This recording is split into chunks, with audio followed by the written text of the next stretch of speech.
The Byte Show is listener-supported at thebyteshow.com.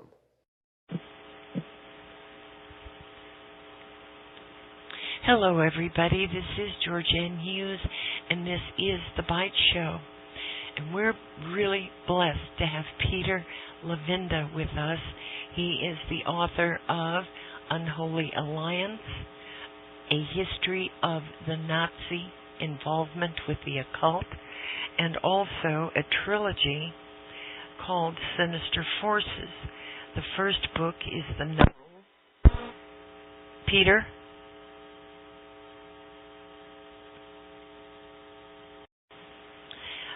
The first book, The Nine, A Grimoire of American Political Witchcraft and Sinister Forces.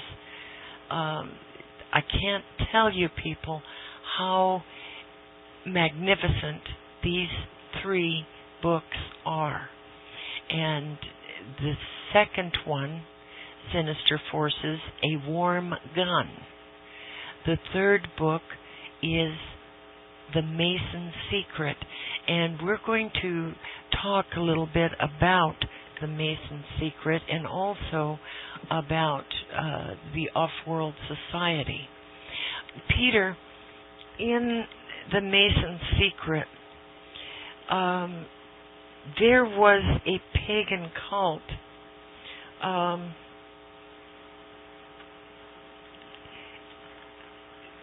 The brightest of the Nazis at the end of the war, and I think sometime before the end of the war, were actually brought here to Fort Bliss.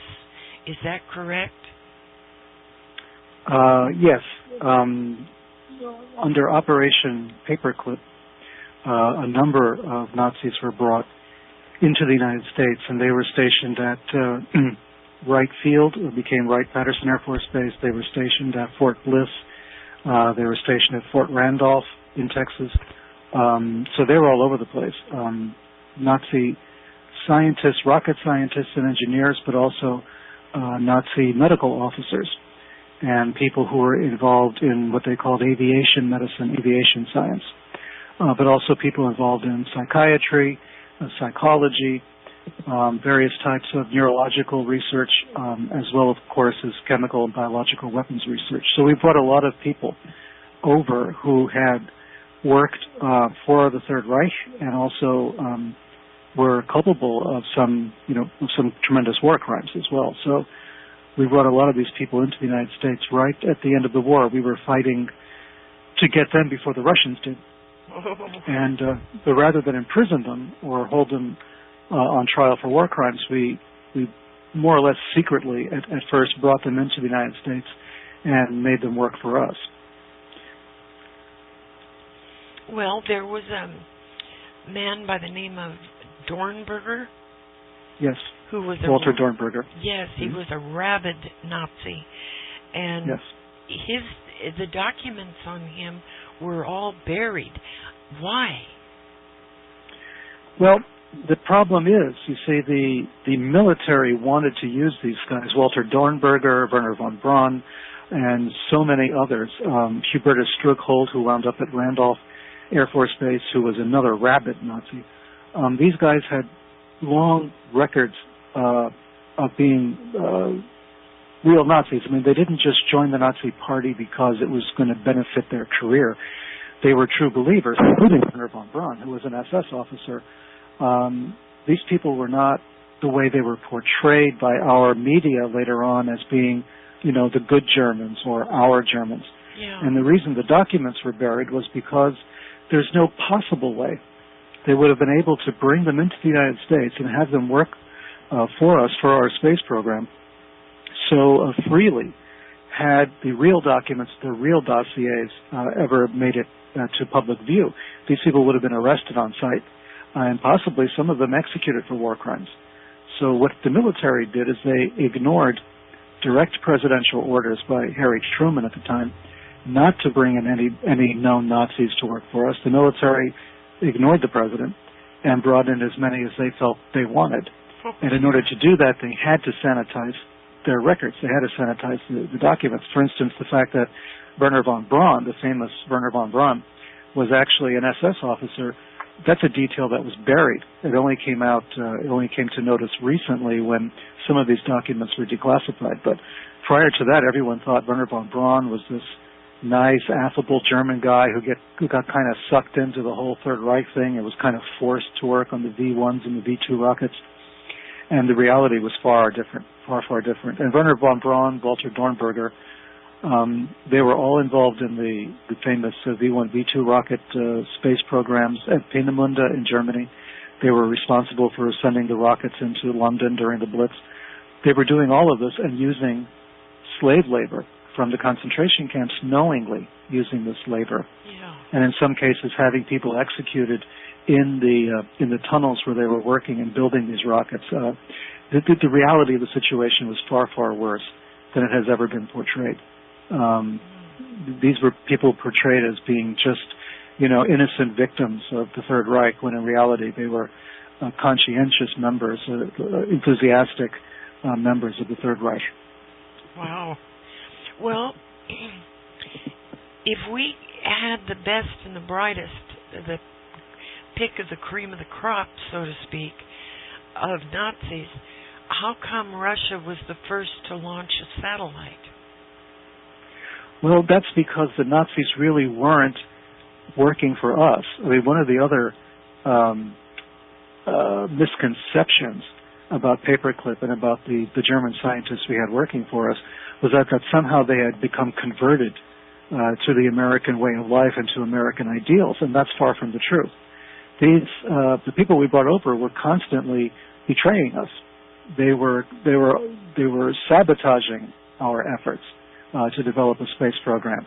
They were sending documents that they had created in the United States secretly to their counterparts in Eastern Europe who were working for the Soviets. So the Nazis were loyal to each other. That's what their first loyalty was, particularly if they were SS officers. These were the most loyal, most devoted members of the Nazi regime. So they were cooperating with each other. At one point, and I mentioned this at the space conference in Amsterdam last year, at one point the Nazis were actually firing rockets out of New Mexico, Arizona, around the border states with Mexico. One of these rockets actually went into Mexico. I believe it was the city of Juarez. Yes. We actually launched a missile into Juarez, and the Nazis claimed, it must have been some fault, some engineering fault, something like that. But it wasn't. This was sabotage, pure and simple. And we actually at one point sent a missile and attacked Mexico. It's just lucky that the missile hit outside of the city center. It didn't hit downtown. It was only a few miles away from downtown when the crater imploded. So, terrible things were going on. There was a terrible lack of security. No one was even bothering to keep an eye on these guys. They had sometimes the free reign of the towns where they were being kept. So they would walk out, they would have parties, go out on the weekend and get drunk, and come back maybe Sunday night. I mean, they were sending mail. They had their own mail drops in towns where they were stationed, supposedly on army bases. They would walk out, they would mail stuff back to Europe, they would get mail. I mean, it was a fifth column. It was these people were not working for us. They were not devoted to our country. We had brought them over. We bribed them. We did whatever we had to do, threatened them to make them work for us. And in the end, the Soviets are the first ones to launch a Sputnik. So, what did we get for all of this, in the end? Yeah. Oh, dear. Well, were any of the Nazis involved in MK Ultra? Well, this is a sensitive area, and it's one that I've been looking at for a long time because of certain connections that I found, especially coming out of Randolph Air Force Base in Texas. Randolph is where the medical doctors went, the Nazi doctors that we brought over to help with the aviation medicine programs, and they were stationed at Randolph. And it occurs to me in my research, as I've been looking at this for a long time and talking to to people like Whitley Strieber, for instance, and some of the other UFO personalities, that something serious was taking place in Randolph that might have been connected either to MKUltra, or it might possibly have been connected to the military's own version of MKUltra. They had their own mind control experiments going on as well. It wasn't just CIA. So there was definitely something spooky taking place at Randolph, considering the type of doctors who wound up there and the type of medical and psychiatric specialists who wound up there. As far as CIA is concerned, and specifically MKUltra and the programs that came out of that, what happened was the CIA made use of Nazi research in these areas. The Nazis had already started experimenting with marijuana and psilocybin and some of the hallucinogens to be used as truth serums during World War II. And there's documents available on that, even at the National Archives. They can be looked up and sourced. You can find out what they were up to and what they were in, the kinds of experiments they were undertaking. And CIA around about 1950, when they became nervous about the Korean brainwashing episodes that were taking place during the Korean War, they began scouring all of this material, trying to find out what did the Nazis know, what possibly did the Soviets know because they had captured German scientists themselves. So what kind of mind control brainwashing experiments had taken place? What did the Nazis know? How successful were they? All of this was part of MKUltra. What became MKUltra, which started as Operation Project Bluebird and then Project Artichoke, and then eventually it became MKUltra later on, about 1960 or so. So these programs made use of Nazi research for sure. Whether there were Nazi individuals, doctors involved with it, it's one of those gray areas that if there were any documents about this, I'm sure they've long been destroyed before now, so we may never know exactly. But we certainly had the personnel available to us and the documentation available to us to conduct a Nazi-style brainwashing regimen. So the possibility is there. Whether it actually took place specifically with a solid line as opposed to a dotted line between the Nazis and MKUltra, I don't know. But the dotted line is certainly there. Well, that brings up another question with MPD, multiple personality disorder. Can this condition be acquired? Is it something that is contagious? Well, MPD, multiple personality disorder, which has gone through a couple of changes. I think they're calling it dissociative identity disorder now, but there's some controversy over the terminology. It's believed by psychiatrists that MPD is caused by traumatic experiences in childhood, that a child tends to dissociate, tends to leave his body, in a sense, tries to get away from a horrible traumatic experience, especially repeated traumas such as sexual abuse or physical abuse of some kind, that a child will automatically dissociate to protect themselves from the realization of what is really taking place, the horror of it. And that's when dissociation starts. So that implies that dissociative identity disorder or MPD is actually caused, it's created. And I think this realization was kind of a revelation to the psychiatrists and the people working for our intelligence agencies, and not just ours. The Soviets were doing the same thing. The Chinese were involved in this kind of research. The idea that you could create multiple personalities in a person, I think, was very attractive, at least intellectually, to these people. The idea that in MPD, one personality often does not know what the other personality knows. And this is an important part of MPD, that you can have conscious awareness. You can be one person, and yet the day before, maybe another personality did something horrific to someone else, but the conscious personality of today has absolutely no memory of it. It's the other personality that's holding on to that information. So you have the famous insanity defense, as they call it, where a person is not aware, not legally responsible, because the person who's being charged with the crime really was not aware that they had caused any crime, they had committed any crime. So it's a legal hurdle that has worked in the past in a handful of cases where a person says the person is proven to have this disorder and not to have committed a crime. So you have a case, for instance, such as Sirhan yes. in the Bobby Kennedy assassination.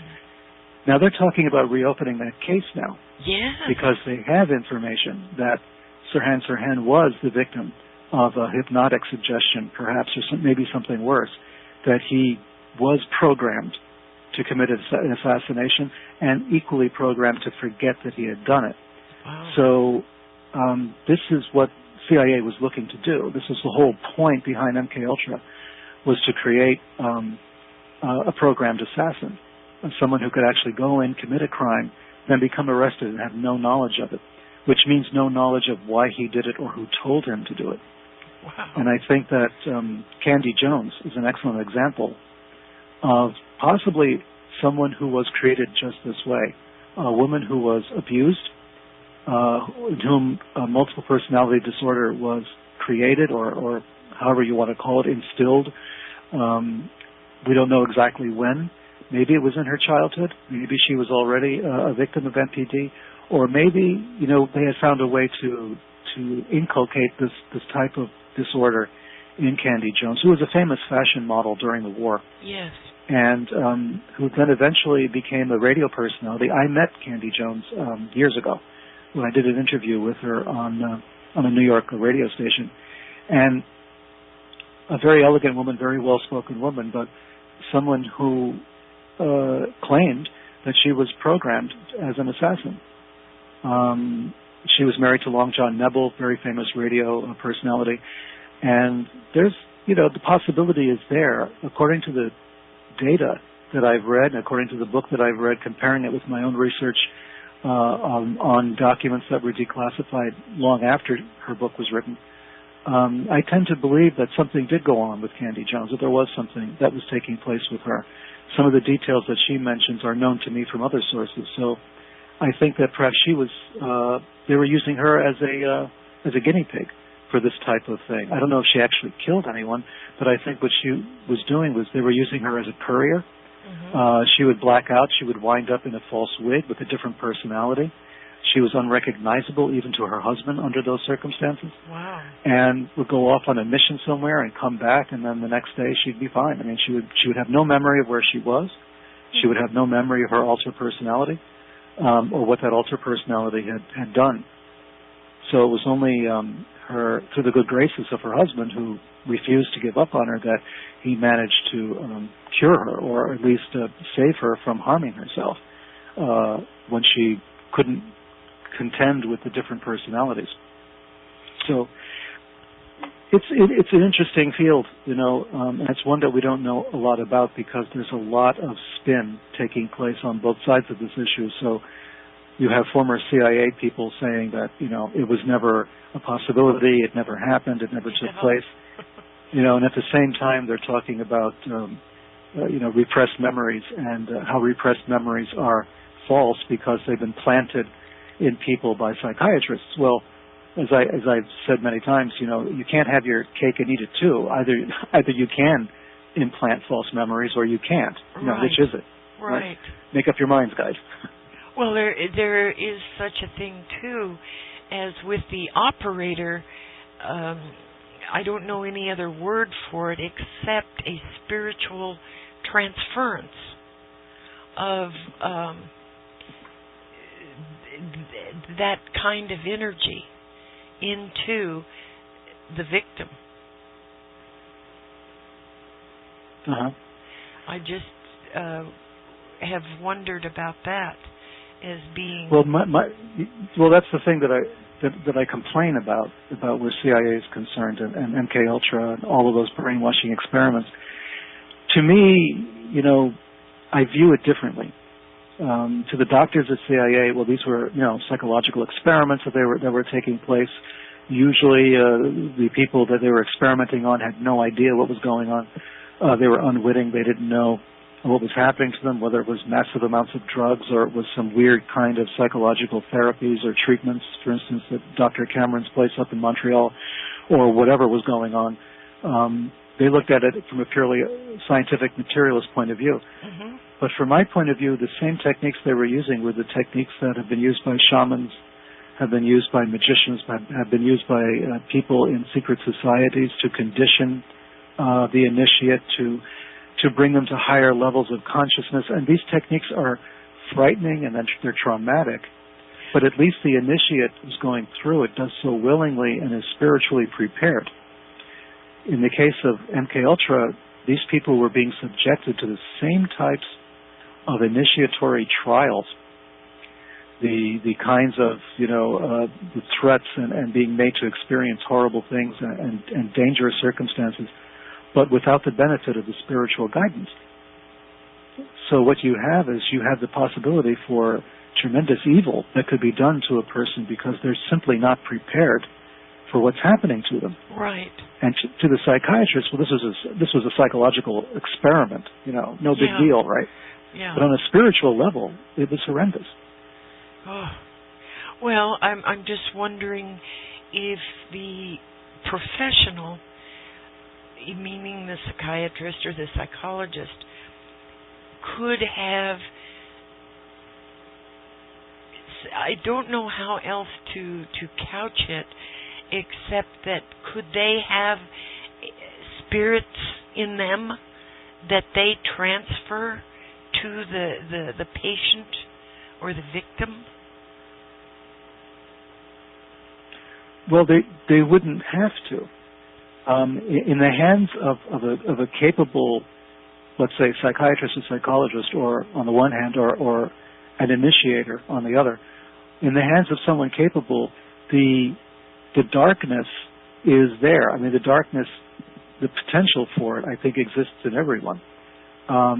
I mean, it's this nature that we're always fighting against our impulses, and we're always trying to become better people.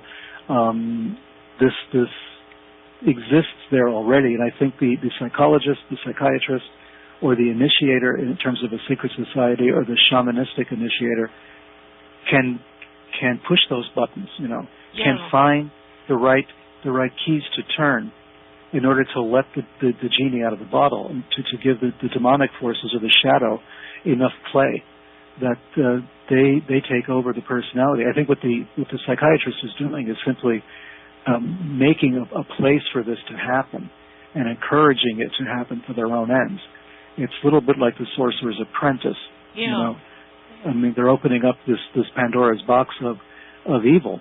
And doing it, in the case of the shrinks and in the case of the medical people and the intelligence officers, they're doing it without any regard at all for the person who's been victimized this way. Yeah. Because this person is simply material for research.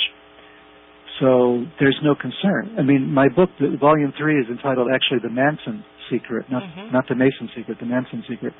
And it's based on Charles Manson and on a quotation that says, if the Pentagon ever formulates the Manson Secret, the world's in trouble. Yeah. And from my point of view, the Pentagon did formulate the Manson Secret. They did it a long time ago. Yes. The secret, Charles Manson was, an uneducated person for the most part. This is a guy who grew up under horrible circumstances, who himself could easily have been a victim of MPD, considering all the things he went through. But instead, he was able to control other people and make them do whatever he wanted them to do. And this was the goal of MKUltra, to program killers, to program assassins.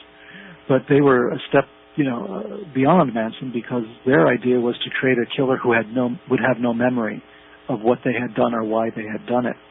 And that was the ultimate kick for them, was to create this type of person. And quite possibly in Sirhan, they had that type of person. So if you're thinking about the transference of an evil power from one person to the other, in psychology, of course, there is something called transference, as you know. Yes. And, a person undergoing therapy at a certain point falls in love with their therapist, for instance, transfers emotions onto the figure of the therapist. Well, there's also reverse transference, in a sense. So this implies that there is a possibility of communication on a deep unconscious level between two people in that setting. And if the psychiatrist or the psychologist, the therapist, is an evil person, has an evil intention, wouldn't this be communicated during the process of transference between one and the other? Right. So it's a possibility. You mentioned skipping over some continents now. You mentioned in Asia children that witness the sacrifices, bloody sacrifices, and stand there and scream, and they're covered in blood. That to us sounds pretty horrific, and it sounds like the makings of a dissociation. Well, I think what you're referring to actually happened in Washington, D.C. With the Finders cult. Yes. This was a group of people, which may still exist as far as I know, a strange operation based in Washington, D.C. that came to light about 25, 30 years ago by an accident. There was a van, some guys dressed in business suits were transporting children in a van, and they had stopped in Tallahassee, I believe, and in Florida. So the kids were running around the park for a while before they would get back in the van and go on to their destination. And people reported the suspicious circumstances of these kind of ill-kept, kind of dirty and kind of shabby-looking, and these couple of guys who looked very professional, who were in charge of them. It all looked very suspicious, so they reported it to the police, and the police arrested them and found out that the children themselves were weirdly ignorant of even basic things like telephones and things of that nature. They had been brought up in a kind of feral state, and they were being taken to a school in Mexico, according to their story. And this was never identified, which school this was, because shortly after this thing made headlines, the whole investigation was shut down. What had happened was the two men they had arrested had identification showing they were members of this organization in Washington, D.C., and search warrants were served on the premises in Washington, and they found photographs, a lot of photographs, of children witnessing animal sacrifices. And yes, they were, there was blood everywhere, and they were in the presence of all of this, and in some very strange photographs as well, including some that had obvious sexual overtones too.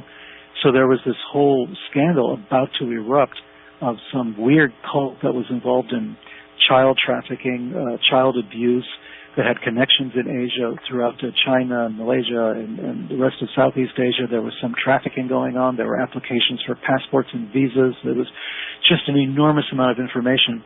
And just as the police were about ready to start making a lot of arrests, their investigation was shut down by the CIA. And it turns out the CIA had been using Finders, this group called Finders, for purposes of their own, which we do not know. And the investigators who had conducted this inquiry into Finders were so disgusted by the fact that their operation was closed down that they leaked their documents onto the internet and to the press. Yes. So that's why we know what took place. We know what happened. And there's still no explanation for it. CIA won't talk about it. No one will come forward and really tell what really happened. The documents should have spoken for themselves. I mean, there were enough felony counts in there to have people arrested and put away for a long time, and yet nothing was ever done. Nobody ever went to jail for any of this, and we still don't know what the purpose of all of this was. Peter, this sounds so familiar. I mean, there are hundreds of, if not thousands, of cases of, child trafficking and all kinds of things like this, and no one seems to go to jail. No. It's weird. It's just bizarre. Well, my good friend Nick Bryant writes about this a lot. He's really devoted a lot of time to it.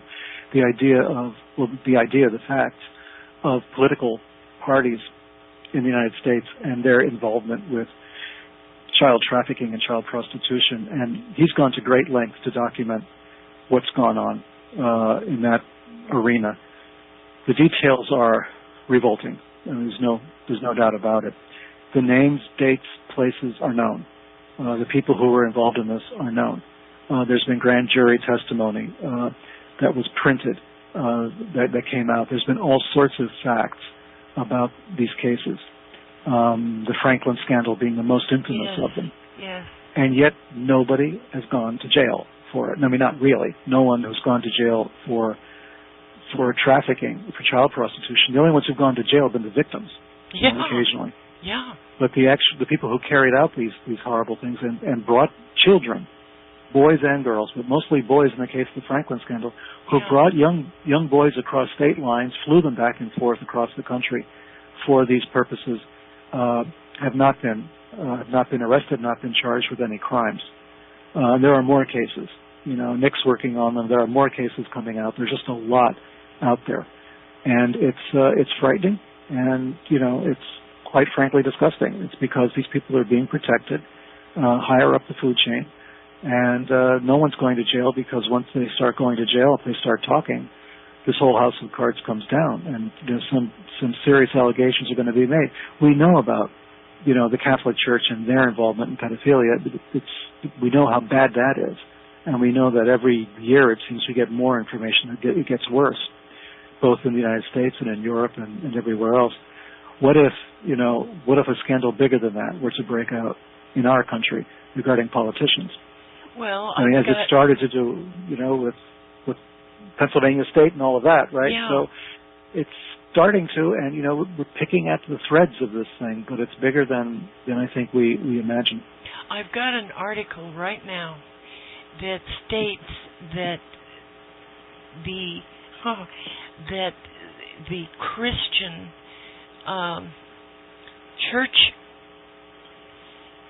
churches, plural, that the scandal of sex abuse of children is actually on a par, if not exceeding, that of the Vatican.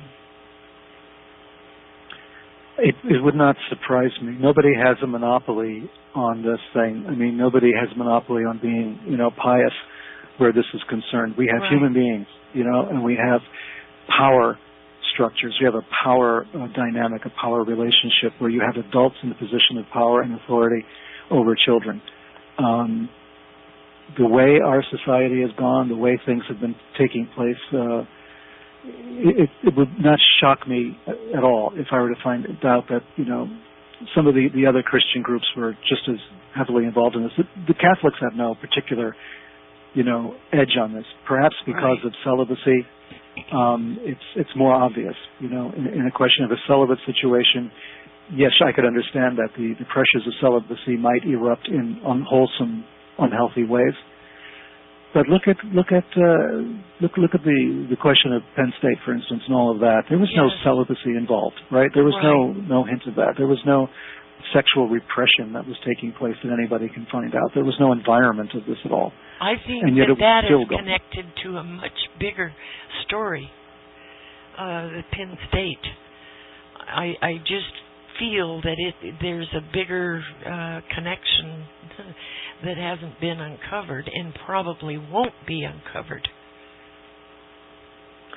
Well, when we talk about power relationships, when we talk about teachers and priests in a position of power with young people, and how the dangers of sexual abuse are there, who are the most powerful people in our country but the politicians? Oh yeah. And as Henry Kissinger said, power is the ultimate aphrodisiac. He probably betrayed more than he wanted to with that statement. When you have people in that kind of position of power, they feel they can do anything, and it only makes sense to them if they actually act on it. I mean, it's no fun being really powerful and then not doing anything about that power, not doing anything with it, if you know what I mean. Yeah. So you have these powerful people, and everybody's obeying everything that they say. So for it to leak out, to leak over that boundary into human sexuality and into the abuse or the enslavement, essentially, of young people, of children, and not necessarily only of children, but of other adults and of men and women. It has to be there. I mean, it's going to happen. You know, we don't have pious people as politicians. That's just not going to happen. You know, the two things really don't go together. You don't get, you know, a pious monastic type living on a mountaintop who runs for president. It's just never going to happen. So you have people who are, you know, who have a thirst for power, who search for it, who manage their lives around this search for power, this desire to manipulate others, to control other people, to control agendas, to control economies, to control everything as simple as a press conference up to invading a country. Mm-hmm. So you've got this desire, and it's there. And then the most basic human desire is the sexual desire. So these things are going to be united. I've come out with a book recently called Tantric Temples. Oh. And it's all about the practice of Tantra in what is today Indonesia. Yes. So we're talking about the island of Java, where I've spent a lot of time, and I've done a lot of research there. And I was amazed to discover that the kings of Java, up until the 16th, 17th century or so, and later in certain cases, were also tantric adepts. I mean, they fused the idea of sexuality with power, political power.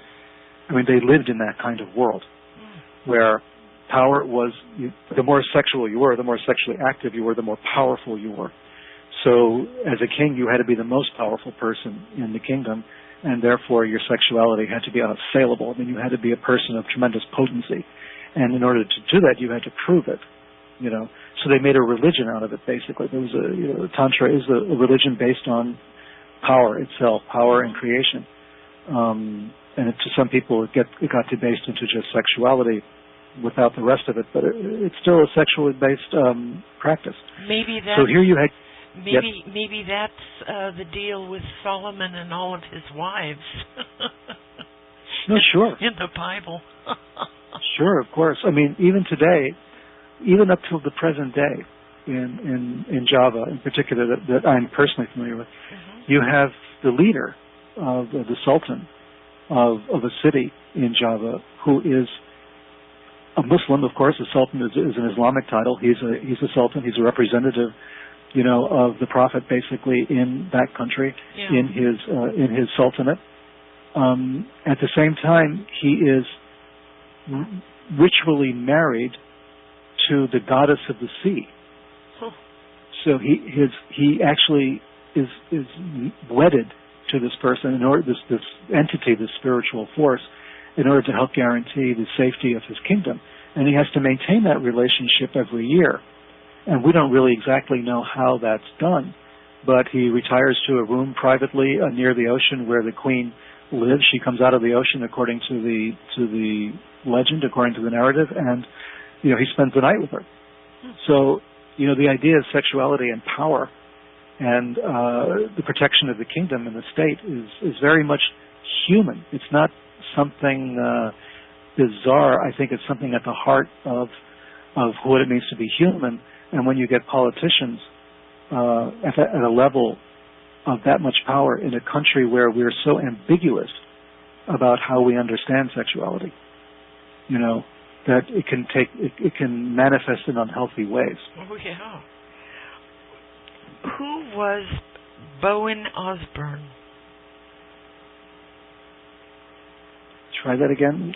Bowen, B-O-W-E-N, Osborne, Camp for Boys. Part of the Finders, I think. He was a Baptist minister. Oh no! You mean? I think you're talking about. Yeah, there was a guy called Osborne who ran a camp for boys in Tennessee, who was involved or implicated in the Kennedy assassination. Is that the person you're talking about? Yes. Right, old Reverend Osborne. Yeah, sure. This is one of the big mysteries of the assassination, is who actually was this guy. Osborne was evidently on the same bus into Mexico as Lee Harvey Oswald, when Oswald went to Mexico to go to the Cuban embassy to try to get a visa to go to Cuba. which is shortly before the assassination. So, according to the story, Osborne was on that bus with him. But Osborne traveled under many different names. He was a Baptist minister on the one hand, but he was also a Nazi fundraiser during the war on the other hand. And he was training young boys at his camp in Tennessee as basically Nazi stormtroopers until his operation was shut down. And then after the war, he was still involved in these things and was still trafficking back and forth into Mexico. Once again, a school for boys in Mexico. Osborne claimed he was running some kind of strange orphanage down there. This concept, this theme of a secret school for children in Mexico was one we come across time and again. Finders had it. Osborne had it. I was talking to Whitley Strieber not long ago, and he mentions it in his books, in the book The Secret School. There was a school. There was something going on in Mexico, right across the border. Wasn't it a school for assassins? That's the story. Okay, it hasn't been definitively proven yet. I mean, I work a lot with documents. I like to see some proof, but the stories are persistent that they were training assassins in that school in Mexico. And it makes sense in context because at the same time we're talking about a school in Mexico, there was another school, not a school, but an operation in Canada, across the border in the other direction. Wow! And that was Dr. Ewan Cameron's operation. He was once president of the World Psychiatric Foundation and a very prominent psychiatrist. He had been one of those who had interviewed Rudolf Hess to see if he was fit to stand trial for war crimes at Nuremberg. Cameron got around, but in the last few years of the late 1950s and early 1960s, he was working with a contract for the CIA. And what he was doing was, again, trying to create a programmed assassin. That was his function. So he was doing horrific things to his patients. People would come in with some minor psychological complaint. Yeah. Maybe they wanted to quit smoking or something, or whatever. It was something minor. And by the time he got through with them, they were babbling wrecks. He put them through terrible, terrible regimes, what he called de-patterning, where he would try to remove all of your basic habits and your patterns of thought, your patterns of behavior, and he would try to erase them. He would do terrible things to you, what we would call torture today. Yes. Or let's say enhanced interrogation techniques, where you would have a person in a room and you would play constantly one piece of music over and over and over again until they went crazy. Yeah. Or you played chanting, monks chanting in some unknown language, unknown to the person, or loud noises or something like that. You would try to wipe out their memories completely. Try to wipe out everything until there was nothing left. And according to Cameron, he would then try to build up a personality from scratch, in that human subject. So this was his function. This was his project for CIA, was to see what he could do to wipe out a person's memory, to wipe out a person's personality, and replace it with a new one. And his rationale was, well, we're doing this in order to get rid of bad behavior. Right. Just get rid of the entire person. This way you get rid of the behavior. So he was sued. CIA was sued. He died before he could really go to court, but CIA was sued because of this by these Canadian citizens who were just destroyed. What happened with the lawsuit? I mean, did it prevail? Not much. There were some damages were paid, from what I understand, sort of quietly. The people were not allowed to talk about what deals had been made, but I believe that some lawsuits were still pending the last time I looked. This is only one part of a larger program of abuse that was taking place in Canada, and specifically in Quebec, that seems to have had CIA all over it. And at the same time that was taking place in Montreal, we had Osborne and his people in Mexico. The idea was, of course, CIA could operate in foreign countries and not be subject to U.S. oversight. By operating in Canada or Mexico, they could do things there they couldn't get away with in the U.S. because, they're not supposed to conduct intelligence operations domestically, but they could do experimentation domestically, they could do research domestically. But I think at a certain point, when things got a little too ugly, they wanted to outsource that as much as possible and put it close by in Canada or Mexico where they could keep an eye on it and yet not be legally liable for it. So it was pretty messy. The whole Cameron thing was messy, and the Osborne thing, we still don't know what was going on down there. I mean, that's still an area that we keep coming up against brick walls and trying to research that. My gosh. Well, about in 1964, in Los Angeles, there was a meeting of the Society of Biological Psychiatry, and there were 450-some children, ages 4 to 15, that, I guess it's the Creedmoor State Hospital, were subjected to a massive program of hallucinogen experiments. Can you address that? Well, when it comes to the survivors, there are groups for people who have survived what they call satanic or ritual abuse. Yes. And they have vivid memories, traumatic memories of this type of abuse, but the details are always fantastic. The details always involve major personalities, like Joseph Mengele or Hitler or, George Bush or someone. I mean, there's always these fantasies that they were, or memories, let's say, that they were abused by these major historic figures. And we can never quite get the names, dates, and places together in a way where we can go and backtrack and find out what really happened. And I believe that some of this, perhaps not all of it, but some of it was the result of this type of experimentation. To give children massive doses of LSD is morally, ethically, medically, legally reprehensible. There's just there's no excuse for it. There just isn't. The drug is so powerful, even in a regular dose, that to give a massive dose to anyone, as we did to prisoners in prisons. I mean, convicts, people who were convicted for serious crimes, violent crimes. We gave them massive doses of this stuff, of hallucinogens, to see what would happen. And at the same time, we're giving it to small children who had behavioral disorders. I mean, maybe they had ADHD, or they were bedwetters, or who knows what the problem was. But we were giving them all of these drugs in huge doses to see, what would happen. This is experimental. And how do you use children as guinea pigs this way? I get angry every time I think about that. It's just, there was just no excuse for it. And yet we did it. We did it over and over and over again. And then destroyed the records. Yeah. We don't know who these children were anymore. Wow. We don't know who they are. Because CIA was so worried about going to jail or lawsuits and everything else, Dick Helms, at the time was director of Central Intelligence, the Watergate era, started shredding everything, and that was another crime, because what happened was we now don't know who these people were. These children who were subjected to this, where are they now? What's happened to them? What have they experienced? I mean, are they well? Can they function?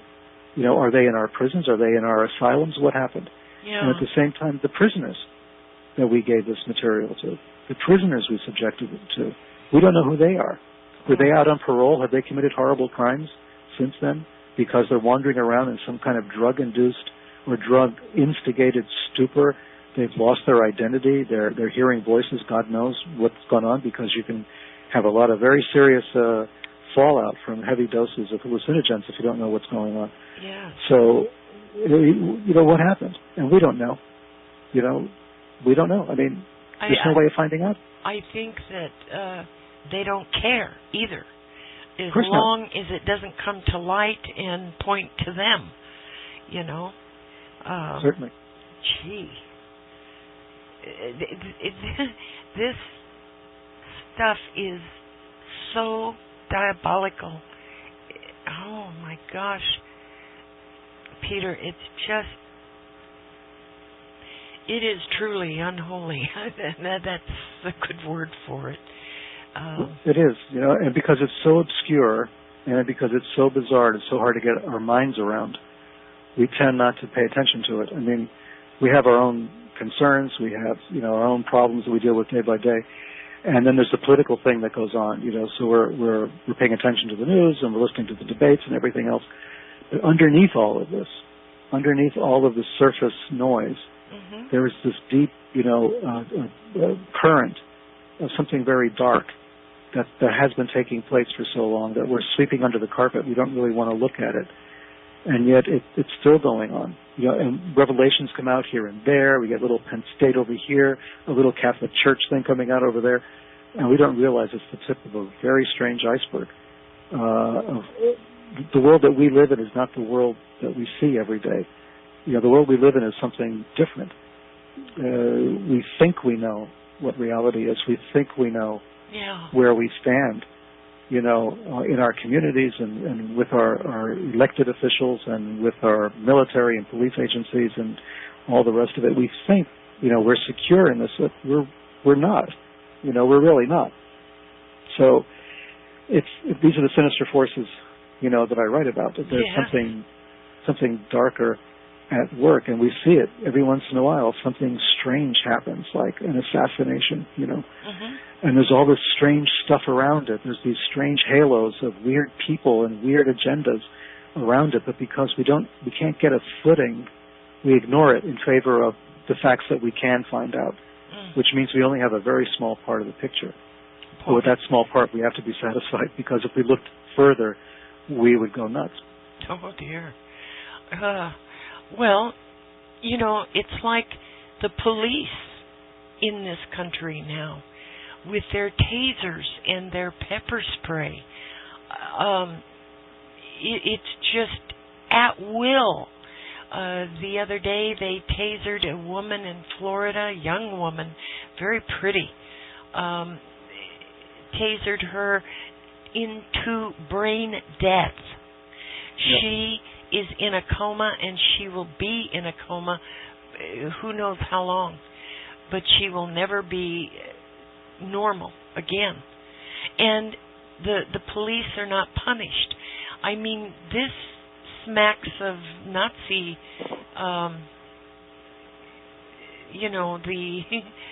the goings on there. It's just horrific what is happening to some people. And in fact, Amnesty International has called for revision of the use of pepper spray and tasers, tighter controls on them, people that can be easily apprehended. This girl was, could have been easily stopped, easily apprehended, and yet they used this stun gun on her. There's no reason for a lot of the stuff that these guys are doing, and I'm wondering, what is it in them that makes it okay for them to inflict pain and potential lifelong harm to these people? Well, we're living these days, in the first few months of 2012, we're living in an atmosphere that has been so volatile and so charged with high emotions and anger. And we're creating an atmosphere where these things are possible, even more than before. There's this tremendous polarization that's taking place. I know it's been talked about endlessly, but it's there. Yes. And the polarization is mindless almost. There's no rational thinking behind most of it. It's just gut reaction. It's emotional reaction. And we're creating this us versus them atmosphere in our country, but around the world. Yes. And it's taking place in a lot of places where the police are, from my point of view, they're manifesting the violent tendencies in our own society in general. They're sort of the canary in the coal mine, Yeah. They're out there, and because they have weapons and because they are expected to defend, and the zeitgeist, the spiritual force of of the times are manifesting through them. I mean, the way they're attacking people with tear gas at the Occupy demonstrations and that sort of thing, and going crazy on people. I mean, it's as if they're at their wits' end, and they're not really. They really don't have to be, but they feel that they are, because the conversation that's taking place in this country now is not really a dialogue, it's a shouting match. Yeah. And everybody's affected. I mean, the police are as human as the rest of us, and everybody's being affected by this shouting match. And we're all shouting. You know, we're all shouting at each other. And we're desperate. We're at our wits' end. And because we're not taking a time out, we're not taking a deep breath, and we're not recognizing the humanity in each of us. Yes. We're not seeing the humanity in the people who disagree with us. It becomes okay to shoot them. And this is what's going on. It becomes okay to use these weapons because they've been dehumanized. The other side in any conversation these days has been dehumanized. You can see this in blog postings, you know, in comments to a blog, to a news story. There'll be a perfectly benign news story on some news website, you know, whether it's a right-wing site or a left-wing site, it doesn't matter. Progressive, liberal, neocon, doesn't matter. There will be some perfectly, relatively benign posting about something horrible that happened. And then everybody chimes in with hate. Yeah, no. You know? It's just an excuse to spew vitriol, which is why I don't post anything anymore, because when I do, then I get 100, you know, responses calling me all kinds of names. Yeah. So it's just so tedious and disheartening that no one's really thinking. No one's actually addressing the things that you say. They're only addressing who you seem to be to them, some kind of enemy. And then the vitriol, the hatred gets spilled out, and there's so much of it. Well, it's like apocalypse theater, you know. We have millions of people in this country who are fundamentalists and are just praying that World War III gets started so their savior can come, and all this and that. I mean, it's crazy. Yeah, it is, and that's how they see it's going to happen. There has to be this end of days before peace can come, before the savior can arrive. And that's a very dangerous position to take. I mean, Ronald Reagan, everybody, you know, on the right idolizes Ronald Reagan. Some people on the left idolize Ronald Reagan. I never understood it, but they do. Yeah. Reagan belonged to a denomination called the Disciples of Christ. Yeah.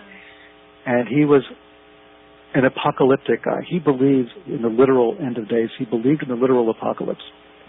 He belonged to the same group that Jim Jones of Jonestown belonged to. I mean, they both belonged to the same denomination, the Disciples of Christ, oddly enough.